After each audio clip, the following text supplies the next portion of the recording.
আজকে অনেক দিন পর একটু বিকালের দিকে মাঠে ঘুরতে গিয়েছিলাম সরিষা ফুল দেখার জন্য। আমি গ্রামে থাকলেও সচরাচর মাঠে তেমন আসা হয় না, তাই ভাবলাম যে মাঠে একটু ঘুরে আসি আর আমাদের জমিগুলো দেখে আসি।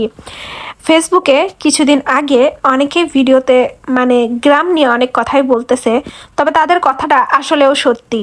কারণ গ্রাম আপনাকে সুন্দর একটি পরিবেশ দিবে, যেখানে আসলে একদম মনোমুগ্ধকর পরিবেশ আপনি পাবেন, খুবই ভালো লাগবে। কিন্তু এই যে বলে না মানুষ যে গ্রামের মানুষ অনেক সহজ সরল হয়, আসলেও তারা সহজ সরল, আর এই সহজ সরলের কারণে তারা কোনো কিছুই বুঝে না।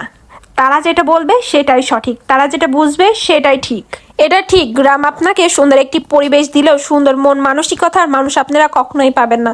এখানকার মানুষ নিজের ব্যক্তিগত বিষয় থেকে অন্যের ব্যক্তিগত বিষয় নিয়ে বেশি সমালোচনা করতে বেশি পছন্দ করে।